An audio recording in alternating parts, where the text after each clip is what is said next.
Tiens, un engin de chantier au milieu de l'eau.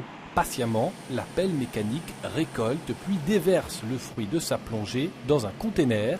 En un mot, elle drague le canal de Bruxelles. C'est une opération, comme vous le voyez, qui est assez basique.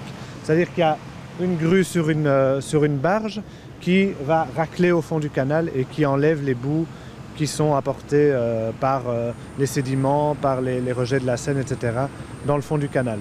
Le flux est continu. Chaque jour apporte une couche de boue au-dessus de celle de la veille et il revient au port de Bruxelles de les évacuer.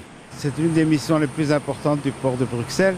C'est le dragage du fond du canal. C'est pour permettre au bateau de passer plus à l'aise. Quelle profondeur il faut? Enfin, ici, dans cette partie du canal, c'est 3 mètres. Le tirant d'eau était de 3 mètres. Et chaque année, entre dans le canal de Bruxelles à peu près 40 000 mètres cubes. 40 000 mètres cubes à évacuer et à traiter. Car à côté de la circulation des bateaux, il y a un enjeu environnemental. Les boues retiennent toutes sortes de matériaux et de produits polluants. Elles doivent être traitées puisqu'elles sont polluées. Et donc, il n'y a pas de centre de traitement à Bruxelles. Alors, elles sont exportées en général en Flandre. Bon, ça dépend des marchés puisque nous, Port de Bruxelles, nous travaillons par marché public pour ce genre de travaux.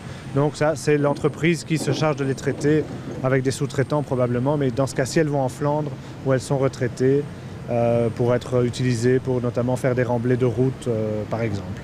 Le chantier de dragage a débuté mi-août. Il se poursuivra mètre après mètre jusqu'au 4 octobre.